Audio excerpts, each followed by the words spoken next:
Olá, queridos. Paz do Senhor Jesus Cristo. É bom estar com vocês aqui no canal, trazer mais uma mensagem edificante, uma mensagem totalmente retirada, espelhada, entendida, fundamentada na palavra de Deus. Tudo que eu vou falar aqui está na palavra de Deus.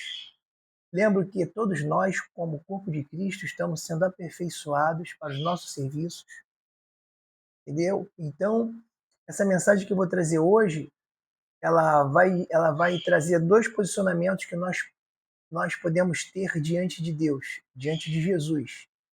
O posicionamento que é aquele quem nós somos em Cristo, a nossa função no corpo de Cristo, né? O caminho que nos foi dado, o que já alcançamos, e a outra condição é nos mantermos num sistema religioso, em princípios religiosos, rituais, liturgias, simbolismos, entendeu? Que não estão dentro do propósito do Senhor Jesus, não estão dentro do propósito de Deus para as nossas vidas. Então o título dessa mensagem é: Deus é o manancial de águas vivas, a fonte da vida, o cabeça de Cristo. Vou começar com o texto de Jeremias 2,13, que diz assim: Porque dois males cometeu o meu povo. A mim me deixaram manancial de águas vivas e cavaram cisternas rotas, que não retêm as águas. Então aqui a gente está vendo Jeremias falando para aquele povo, né, de Judá e que estavam dispersos, do manancial de água viva. Deus é a vida, a fonte de vida, a fonte do Espírito, a fonte do Espírito Santo. Deus é o manancial de água viva, de onde procede toda a vida, toda a água viva. Mas o povo ele preferiu cavar cisternas, né, para reter água da chuva, água que eles podiam usar depois para beber. Fonte de vida, água, né? Mas o que acontece? Eram cisternas rotas, cisternas que furadas, rachadas, que não retinham água. Ou seja, caminhos completamente que iam contra a vontade de Deus. Eles se desviaram da fonte de água viva para cavar as suas próprias cisternas, que não retinham água. Amém? Então vamos lá, dar continuidade. Cisterna vem do hebraico bor, lugar cavado, poço. É um termo usado 67 vezes no Antigo Testamento. E a cisterna era um lugar onde era guardada a água potável. A maioria dessas cisternas eram reservatórios abertos, cavados na terra ou na rocha, para onde escorria o excesso das águas da chuva e guardadas para serem usadas no período de seca. Cisternas rotas eram cisternas rachadas, que não guardavam a água e não a mantinham limpa. Amém? Mas eles optaram por essas cisternas. E isso eu vou trazer para o contexto atual, os dias atuais. Será se verdadeiramente o cristianismo está no caminho certo? Está no princípio que o Senhor estipulou? Porque o Senhor mencionou a sua igreja, aqueles 11 apóstolos, ide por todo mundo, anunciar o evangelho a toda criatura. Ide fazer discípulos, ensinando de Cristo, ensinando tudo o que eles aprenderam de Cristo. Essa foi a missão que Jesus deu a cada um deles e a todos nós. Formar o quê? Um corpo de Cristo fazendo discípulos. O que vai além disso foi introduzido pela mão dos homens. O que vai além disso é religiosidade. O que vai além disso é a ação do Espírito do Anticristo, que já atuava na igreja desde a época de João, que João vai falar. Eis que o Espírito do Anticristo já está no meio de nós. Amém? Então vamos lá, primeiro texto, outro texto, 1 Coríntios 11, 3. Agora eu vou falar quem é o Pai e quem é o Filho. 1 Coríntios 11, 3. Quero, entretanto, que saibais que Cristo é o cabeça de todo homem, e o homem o cabeça da mulher, e Deus o cabeça de Cristo. Deus o cabeça de Cristo. João 6,57. Assim como o Pai que vive me enviou, e igualmente eu vivo pelo Pai, também quem de mim se alimenta, por mim viverá. Então, eu vivo pelo Pai. Jesus afirma que ele vive pelo Pai. e que se nós nos alimentarmos dele, que é o pão da vida, a comida espiritual, que é a sua palavra, que é a palavra de Deus, nós também viveremos por meio dele, por Cristo. Outro texto, 1 Timóteo 2,5. Porquanto há um só Deus e um só mediador entre Deus e os homens, Cristo Jesus, homem, o qual a si mesmo se deu em resgate por todos.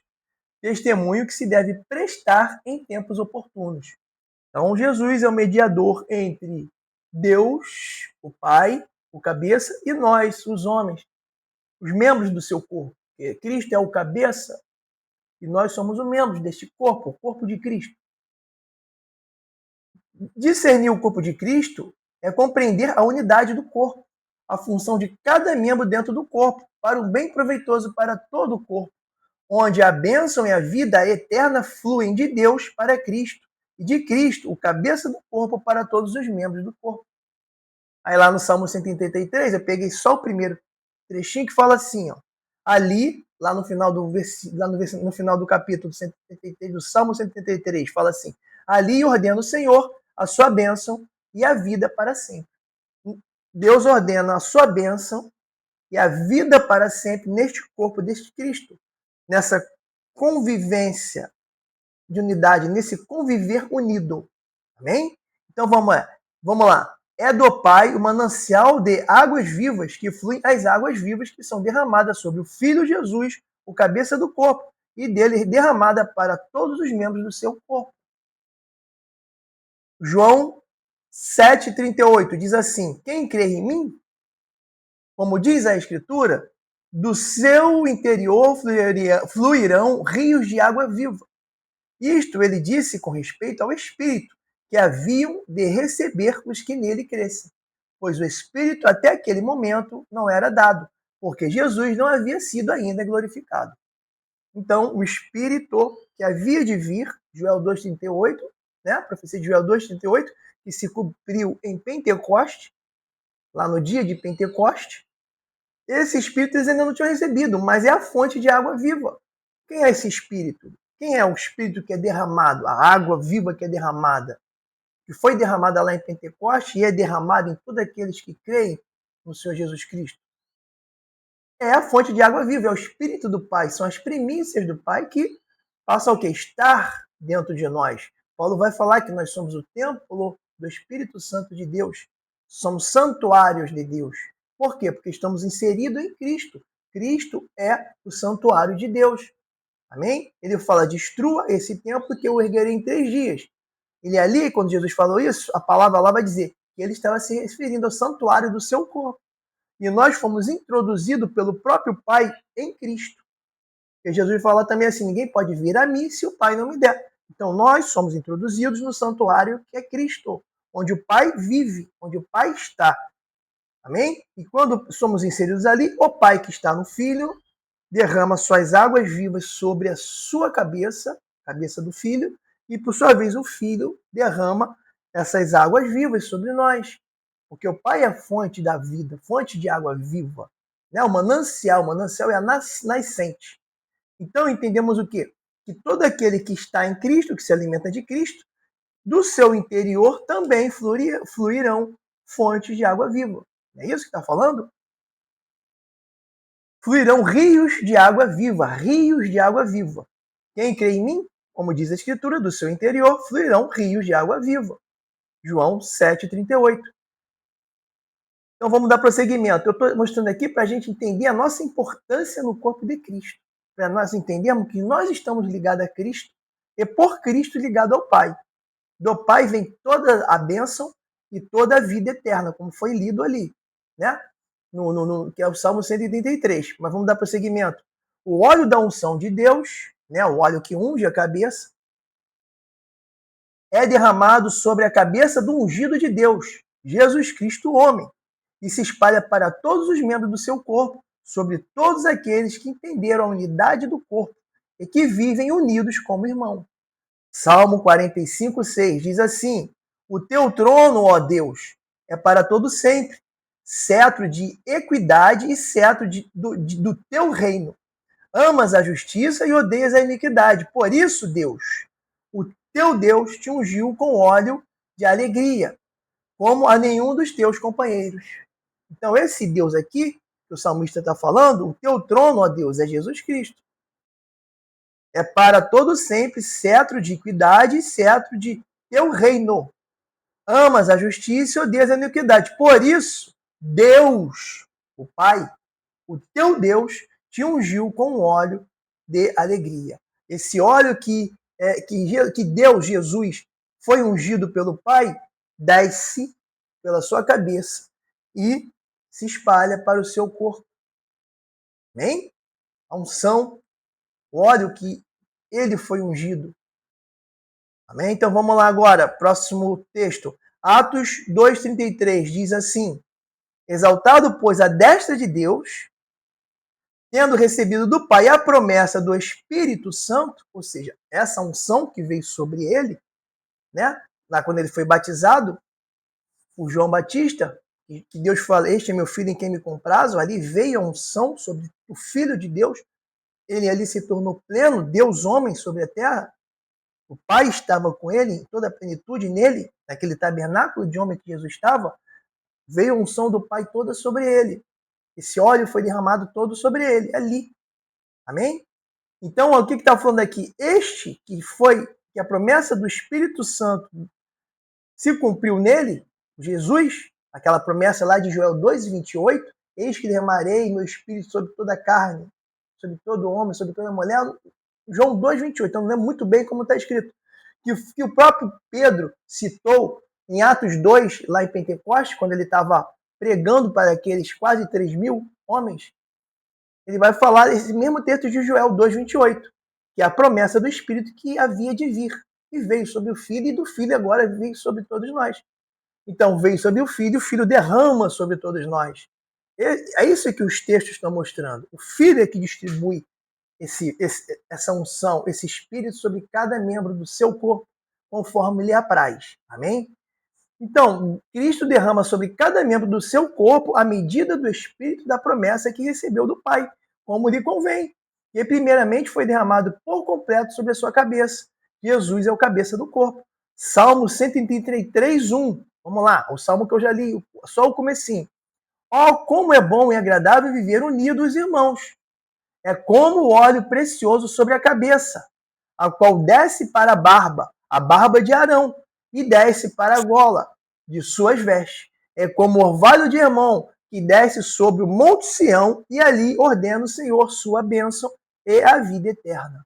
Então, o corpo de Cristo, aqui o salmista está falando do corpo de Cristo, unidos, viver unidos, corpo unidos, juntamente unidos, como Paulo vai falar, quando Paulo ensina a compreender o corpo de Cristo, discernir o corpo de Cristo, lá em 1 Coríntios 12, Paulo vai ensinar, vai nos mostrar o que é, como discernir, como entender o corpo de Cristo, a dependência dos membros um pelos outros, a dependência de um membro, o corpo depende o nosso corpo, quando a gente vê o corpo, a gente vai ver que um membro é importante para todo o corpo. Não há diferenciação de membros, um não é melhor e nem maior do que o outro. Amém? Então aqui o salmista está falando deste corpo que desce, o óleo que desce pela cabeça, né? Sobre a cabeça. É como óleo precioso sobre a cabeça, a qual desce para a barba, né? A barba de Arão, e desce para a gola das suas vestes. Aqui a gola, aqui no peito de Arão ficavam as pedras das 12 tribos, as 12 tribos de Israel, as 12 tribos de Israel, né? E o que acontece? Aquele óleo escorria e caía sobre todas as tribos. Mas quem são essas 12 tribos de Israel? Somos nós, as 12 tribos e os gentios. Amém? A tribo de Efraim, né?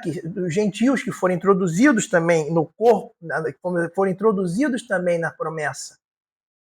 Promessa dada a Abraão, os filhos de Abraão. Então, quem é? O Cristo é ungido pelo Pai, a unção que está sobre ele, o Espírito do Pai que está sobre ele, porque ele é o santuário do Pai, como ele falou lá, quando ele fala destruir esse templo que eu erguerei em 3 dias, que era o santuário do seu próprio corpo, ele recebeu do Pai o manancial, o Pai que é o manancial da vida, o manancial de águas vivas, manancial é a nascente, essas águas derramadas sobre o Filho, e do Filho sobre todo o seu corpo, os membros do seu corpo, amém? Que somos nós.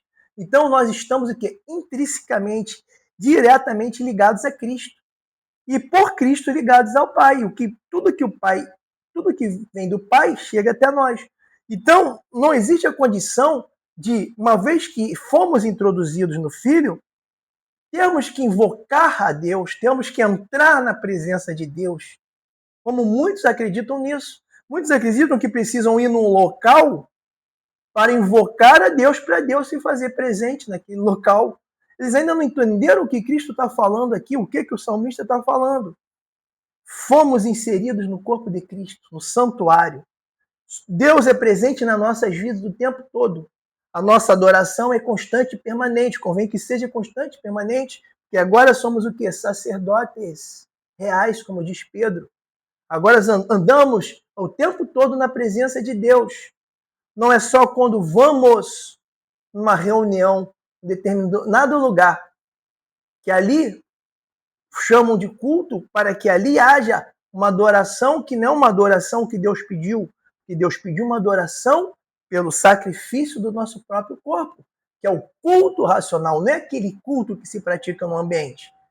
É o culto do nosso corpo, o culto do sacrifício, é o que agrada a Deus. O que é um sacrifício? Não era você fazer um altar e ali sacrificar o animal e aquele animal sendo queimado, aquele cheiro suave subia, agradável às narinas de Deus, o sacrifício, né? Para perdoar os pecados, para ter os pecados perdoados. Hoje, qual é o nosso sacrifício? É o nosso culto racional. Qual é o nosso culto racional? Apresentar o nosso corpo como sacrifício vivo, santo e agradável a Deus. É o nosso praticar esse sacrifício e a nossa adoração constante e permanente. Os pagãos precisam ir realmente num templo de adoração, de idolatria, para invocar suas entidades, seus deuses, para que essas entidades se apresentem lá. Nós não somos pagãos, nós verdadeiramente estamos introduzidos no santuário. Nós somos embaixadores do reino, vai falar lá em Coríntios, embaixadores do reino de Deus em Cristo Jesus. Então, eu estou mostrando aqui a importância que nos foi dado agora, após a nova aliança, após o sangue derramado de Jesus Cristo, que nos purifica e que nos coloca numa posição a mais, filhos de adoção, em que a promessa se cumpriu. Eu vou mostrar isso tudo aqui nos textos, amém? Vamos lá agora. Efésios 4:10. Aquele que desceu é também o mesmo que subiu acima de todos os céus, para encher,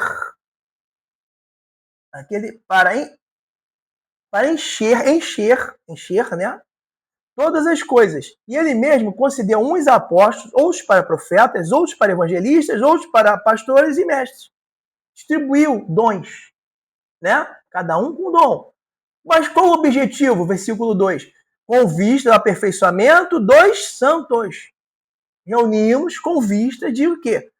O aperfeiçoamento dos santos. Esse é o motivo da nossa reunião. Mas também para o desempenho do seu serviço. Então, quando nos reunimos, os santos aprendem de Cristo, a viver Cristo, a interagir, a aprender o amor, aprender a palavra, para quê? Para que eles também possam desenvolver o seu serviço. Isso é um princípio de discipulado, discipular, ensinar, o mestre ensinando a outros.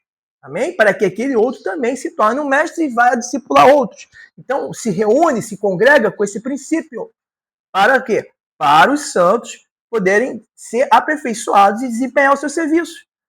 E outro motivo, para a edificação do corpo de Cristo. Edificação, ele ser cada vez mais o quê? Edificado, aumentado, construído. Para quê? Para a morada de Deus, em espírito, em cada um de nós. Assim diz. Então vamos lá. Com vista ao aperfeiçoamento dos santos para o desempenho do seu serviço, para a edificação do corpo de Cristo, até que todos cheguem à unidade da fé e do pleno conhecimento do Filho de Deus, a perfeita varonilidade, à medida da estatura, da plenitude de Cristo, à medida da estatura da plenitude de Cristo, para que não mais sejamos como meninos, agitados de um lado para outro, levados ao redor por todo o vento de doutrina, pela artimanha dos homens, pela astúcia com que induzem ao erro, mas seguindo a verdade em amor, cresçamos em tudo naquele que é o cabeça, Cristo, de quem todo o corpo bem ajustado e consolidado, olha lá, unido, pelo auxílio de toda a junta, segundo a justa cooperação de cada parte, efetua o seu próprio aumento para edificação de si mesmo em amor. Edificação de si mesmo em amor. Então aqui está mostrando que nesse texto de Efésios 4, 10 até 16, a unidade do corpo. E para que Deus distribuiu dons para cada membro desse corpo, para a edificação desse corpo, para que cada membro seja aperfeiçoado para o seu serviço, para que todos cheguem à unidade da fé, para que todos sejam a perfeita estatura de Cristo. Não foi para prestar culto, para ir num lugar como os pagãos fazem, para invocar o nome das suas entidades. Isso é paganismo. Você não se reúne para buscar a entidade dentro de um local, num templo, no santuário de idolatria. Entendeu? Nós já estamos presentes a todo tempo no corpo de Cristo, fomos inseridos, somos corpo de Cristo, parte do corpo de Cristo, espiritualmente. Entendeu? Então, o que eu estou falando ali? Quando eu comecei o texto, Deus é o quê? Um manancial de águas vivas. Mas as pessoas podem optar em construir suas cisternas. Quais são as suas cisternas? Religiosidade. Serem frequentadores de culto, frequentadores de missas, achando que só vão encontrar Deus ali dentro daquele lugar que eles chamam de templo. O templo é lugar de adoração a entidades. Milenar. Povos pagãos tinham seus templos, santuários. Eles iam lá adorar seus deuses. A gente pode viver essa religiosidade, esse paganismo, achando que só se pode encontrar Deus ali dentro, que é o quê? São as cisternas rotas que nós podemos construir, são cisternas rachadas que não retêm água, ou verdadeiramente irmos à fonte de água viva, manancial de água viva que é Deus, o Pai, né? O Pai que está sobre todos e é sobre todos, age por meio de todos. Como diz também lá no texto de Coríntios, há um só corpo, um só Espírito, um só Deus, que está sobre todos, que age por meio de todos e atua por todos, né? Tem que ver o texto diretamente. Amém? Mas podem se manter nas cisternas rotas, construir sua própria cisterna, se desviar do caminho de Deus, caminho que Cristo ensinou e viveu, o amor, a interação, a convivência, para viver o quê? Uma religiosidade morta, de adorar um Deus num templo de adoração que não é o que Deus pediu. É muito fácil você abrir a boca ali e louvar naquele lugar, você manifestar sentimentos, sensações, entendeu? Manifestações do Espírito ali, mas são essas manifestações que Deus se agrada, porque ali naquelas manifestações eu posso entrar na emoção, no emocional, mas é isso que Deus quer, o emocional, ou quer um culto racional, que é você o tempo todo se manter diante da presença do corpo de Cristo, diante da presença de Deus, pelo sacrifício do seu próprio corpo, apresentando sacrifícios constantes e permanentes, no refrear sua língua, no teu domínio próprio, não cobiçar o que é dos outros, amando o seu próximo, fazendo bem para o seu próximo, vivendo como Cristo viveu, ser o espelho de Cristo na terra e no mundo. Não é esse o sacrifício que Deus quer? Ou é aquele de ir lá dentro de um templo de idolatria, esquentar um banco, uma cadeira e ficar o tempo todo lá dentro naquela verdadeira, vamos dizer, eventos, vão, recebem e vão embora, vão, recebem e vão embora. Onde está o aperfeiçoamento? Onde está você se tornar verdadeiramente um discípulo de Deus, um mestre para levar a palavra de Deus a outros? Ide por todo mundo, anunciar o evangelho, anunciar o que aprenderam de mim. Cadê? Se você se torna o quê? Você se torna um consumidor da fé. É isso que Deus pregou, essa religiosidade? Estas são as cisternas rotas que o povo dos dias de hoje escolheram. São CNPJs, são o quê? Igrejas da fé, empresas da fé, de CNPJ, que prende as suas ovelhas num sistema que produzem fardos pesados. Que não foi isso que Jesus pregou. Jesus só deu um ensinamento e um mandamento. Como eu falei, fazer discípulos. Fazer discípulos. Não é se fechar num templo e deixar os outros vir para ali dentro. É você sair para o mundo em busca dos irmãos. Você falar da palavra, gerar irmãos, formar comunidade. Por que só é culto quando se está dentro de um templo?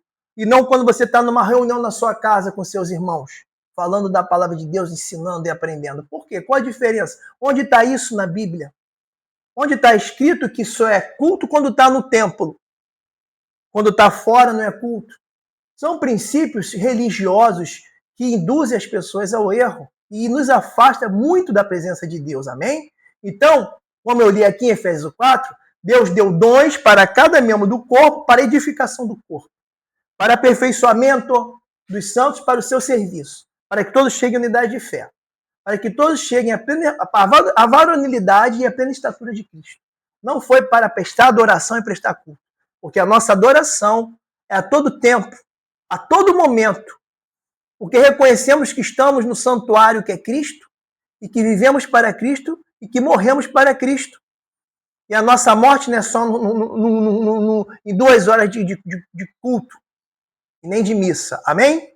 É a todo tempo. É isso que Deus quer. Deus quer a sua conversão diária, no seu agir diário. Esse é o culto racional. Esse é o trabalho que fazemos para Deus. Se a gente for estudar o original da palavra, as originais, não está escrito culto nem cultuar. Está escrito trabalho.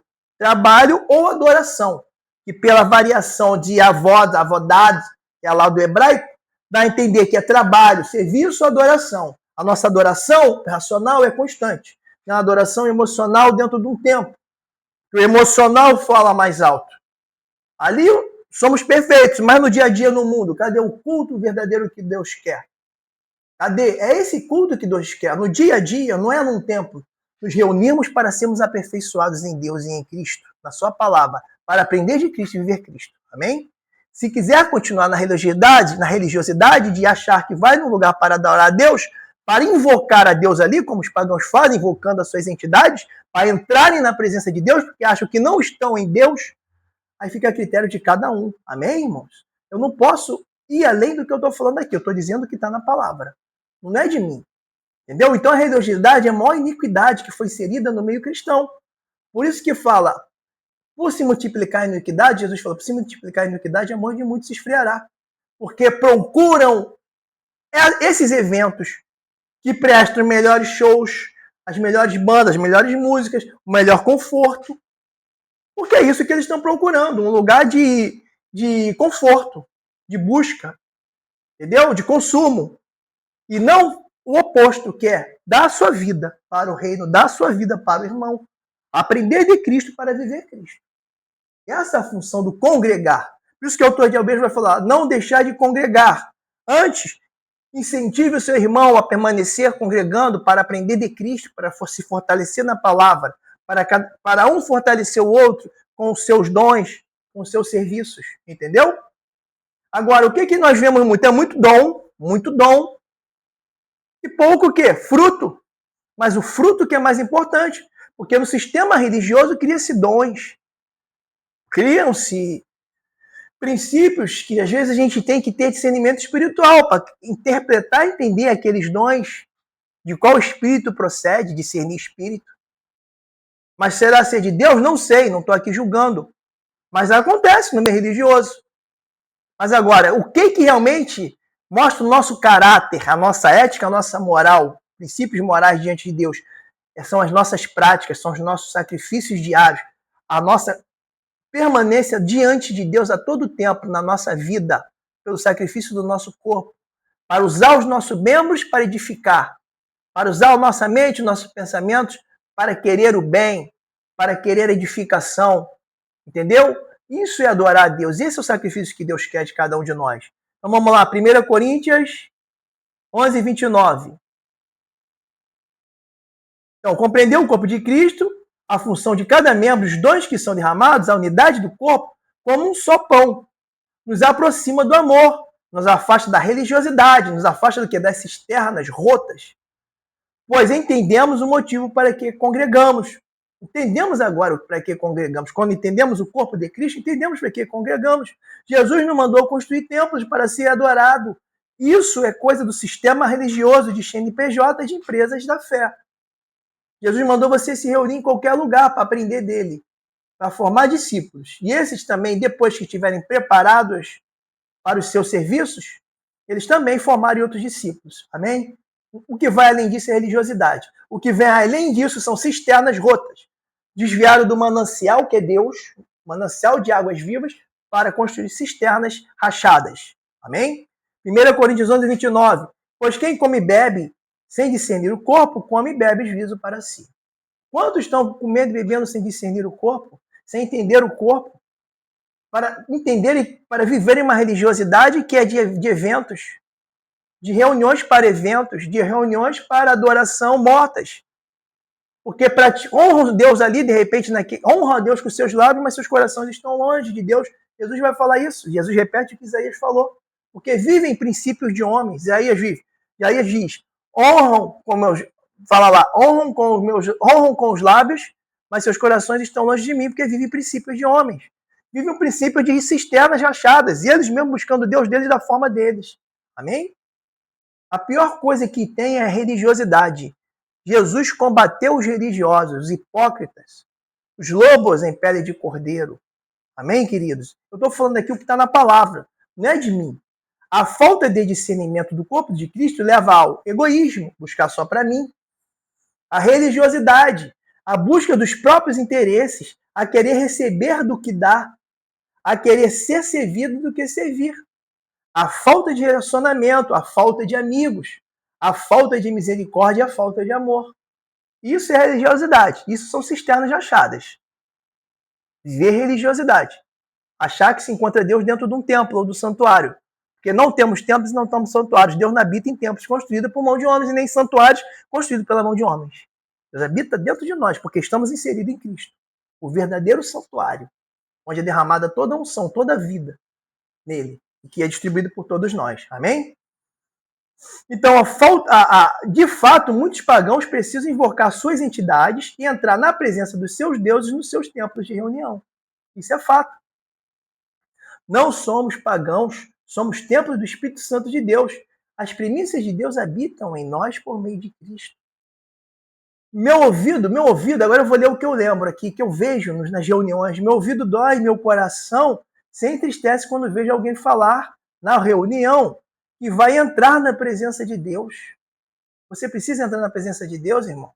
Se você já está a todo tempo nele, inserido no santuário que é Cristo. Aí eles falam, vamos entrar agora na presença de Deus. Isso está certo? Como se vivessem afastados de Deus e só ali naquele templo, santuário, né? Que se você acha que só encontra Deus ali, ele se vira um lugar de idolatria.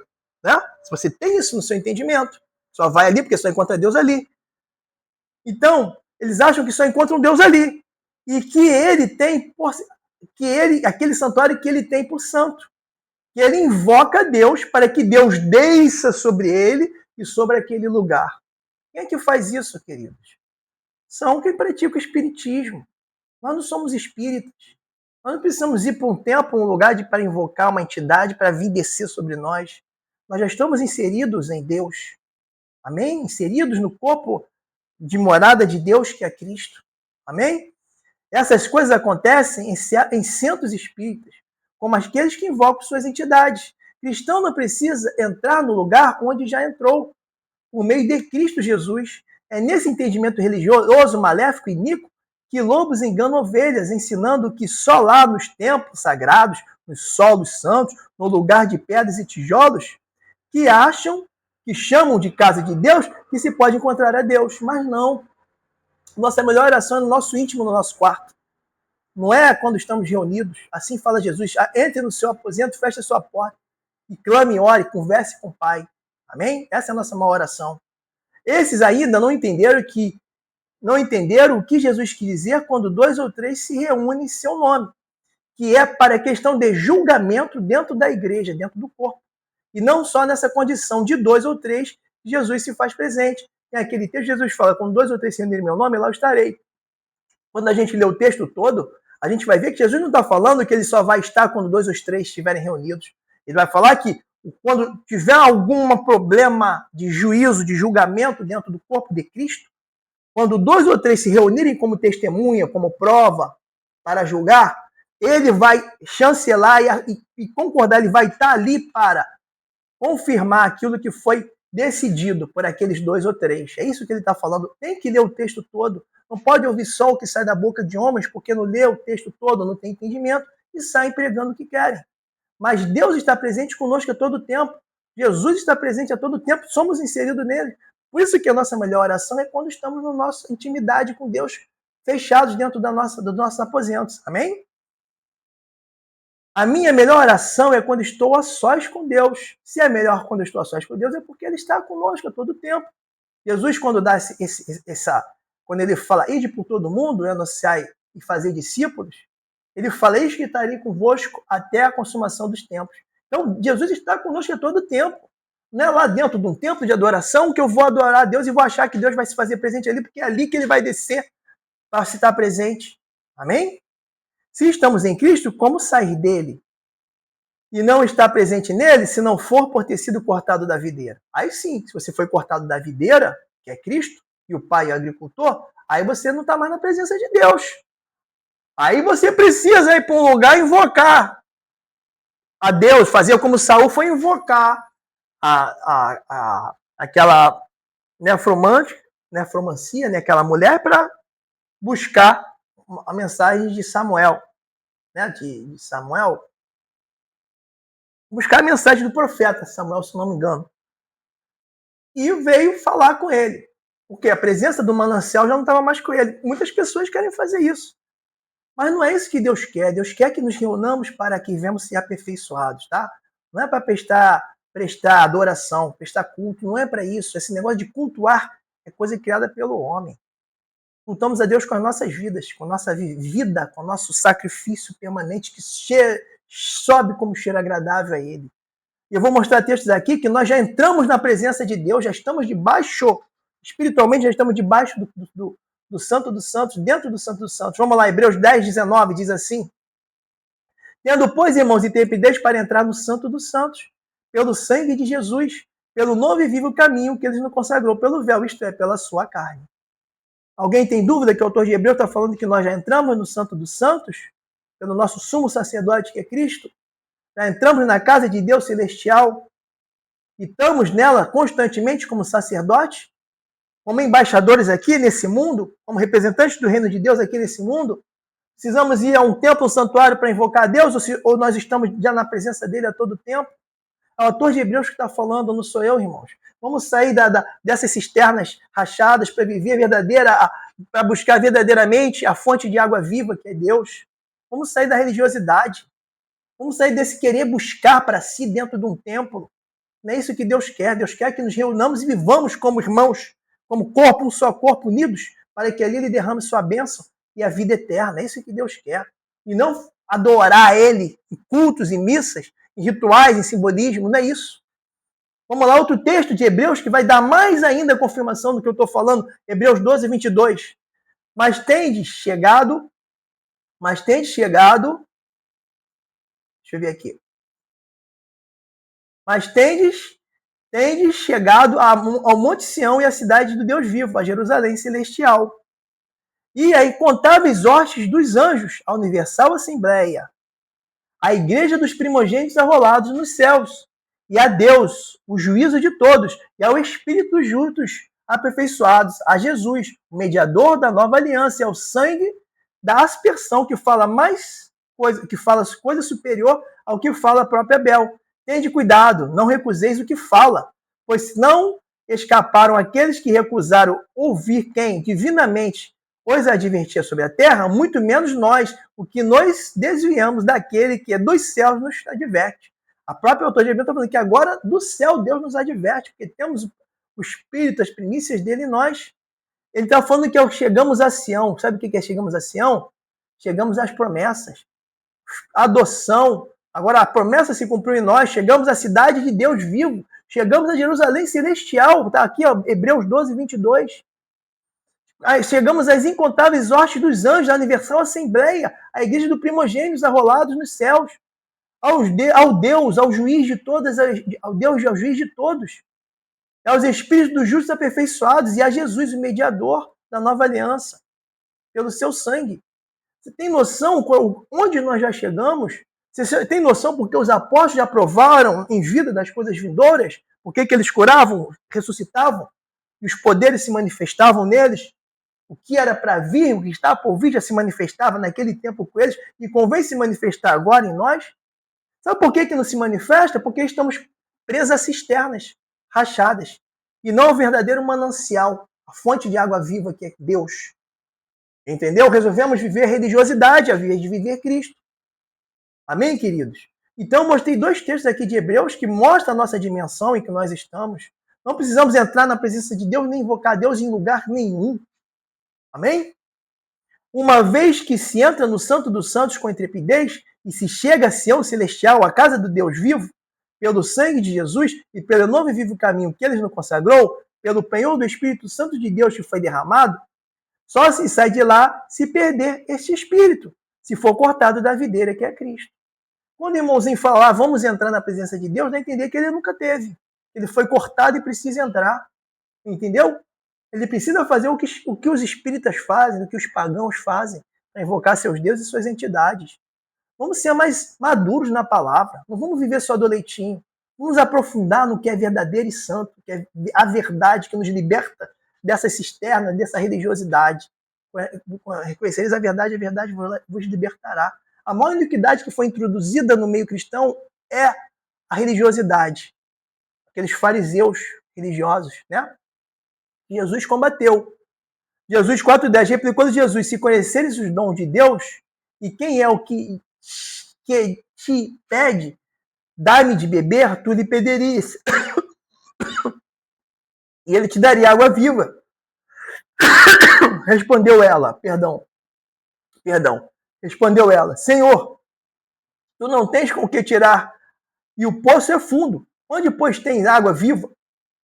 És tua porventura maior do que Jacó, o nosso pai, que nos deu o poço, e o qual ele mesmo bebeu? E bem assim Jesus, e bem assim seus filhos e seus gados? Afirmando Jesus: quem beber esta água tornará a ter sede, beber água do poço. Aquele, porém, que beber da água que eu lhe der, que é a água que vem do Pai, nunca mais terá sede. Pelo contrário, a água que eu lhe der será nele uma fonte a jorrar para a vida eterna. É isso que nós temos que entender. O Evangelho de Deus, o Evangelho do Reino de Deus, é simples e, porém, extremamente poderoso. Não é religiosidade, não é a empresa da fé, não é CNPJ, não é encontros para culto, não é encontros para religiosidade, para rituais simbolismo. É viver Cristo todo o tempo, a todo momento, fazendo discípulos por onde dizer, resplandecendo, refletindo a imagem de Cristo em cada um de nós. E é para isso que Jesus nos chamou. Amém? Então, se bebemos da água de Cristo, seremos o quê? Fontes, né? Como ele diz aqui. Jorrar água viva, será nele uma fonte a jorrar para a vida eterna. Amém? Fonte de águas vivas. Muitos de nós achamos que é possível driblar os princípios da busca diária e tentamos encher nossos reservatórios nos cultos semanais, nesses moldes de reuniões religiosas, com liturgias, ritos, simbolismos e invocação pagã a um Deus que não é o Deus que habita em Cristo e em nós. Ele já habita, não precisa ir buscar nele num lugar. Amém? A nossa verdadeira adoração a Deus consiste no nosso culto racional, adoração racional, trabalho racional, serviço racional, que convém ser constante e permanente por aqueles que são embaixadores e sacerdotes do reino de Deus neste tempo. Pedro não fala que somos povo exclusivo de Deus, sacerdócio real? Amém? Deus não habita em templos construídos pelas mãos dos homens. Não encontramos Deus no local de adoração. Encontramos Deus presente dentro de nós enquanto nos mantemos unidos a Cristo, a videira. Somos os ramos que estamos em Cristo, a videira. E o Pai é o agricultor. Os ramos são podados. Todo ramo que dá fruto, o Pai poda para que dê mais frutos. E aqueles que não frutos, o Pai corta. Se a gente permanecer na religiosidade, aquecendo bancos, a gente corre um grande risco de ser o quê? Ser o quê? Cortado da videira, porque estamos vivendo religiosidade. Estamos o quê? Cavando cisternas para nós mesmos, cisternas rachadas, rotas. Amém? Aí eu termino assim dizendo Que toda religiosidade caia por terra, em nome de Jesus. Amém, queridos. Vamos viver o cristianismo e sair da religiosidade. Se você quer se reunir com seu irmão, que convém se reunir, é bom e convém, porque é ali que Deus derrama a sua bênção e a sua vida, o corpo, viver o corpo unido. Entenda que é para se reunir para a edificação do corpo, para um servir ao outro conforme Jesus derrama o dom a cada um. E não é para um culto, uma adoração morta e morna, que Deus quer o verdadeiro culto no seu dia a dia. Seu verdadeiro trabalho, adoração para Deus, trabalho e adoração, no original, tem o mesmo sentido. A mesma palavra tem o mesmo sentido. Se você quer adorar a Deus, adore com a sua vida. A todo tempo, a todo momento. E não no evento, ou de show gospel, ou de cadeiras confortáveis, ou de ar-condicionado, onde você se veste, se arruma, entendeu? Achando que você vai encontrar Deus ali dentro, que Deus não se encontra ali dentro não. Deus se encontra, sabe aonde? Viu aquele mendigo Lázaro que estava ali na casa do rico? Deus se encontra ali. As nossas dores, dificuldades, sofrimento. Mas a todo tempo a gente buscando nos corrigir para viver Cristo. Fugindo do pecado, fugindo das nossas concupiscências. É isso que Deus quer de nós. E não um culto que você acha que você bate a sua carteirinha todo domingo, ou toda quarta, ou toda quinta. Sei lá, depende da congregação. E que você cumpriu a sua parte com Deus por causa daquilo ali. Amém, queridos? Vamos ser maduros. Vamos nos alimentar do alimento sólido e sair do leitinho. Amém? Fiquem na paz do Senhor Jesus Cristo. E releiam, busquem entender o que eu quis dizer aqui. É essa a mensagem que o Senhor quer para todos nós. Sair, largar de mão as cisternas rachadas para viver, buscar a água na fonte da vida, que é Deus. Amém? O manancial de água viva, a nascente de água viva, a gota de água viva. E é derramada por Cristo em todos nós. Fiquem na paz, um grande abraço.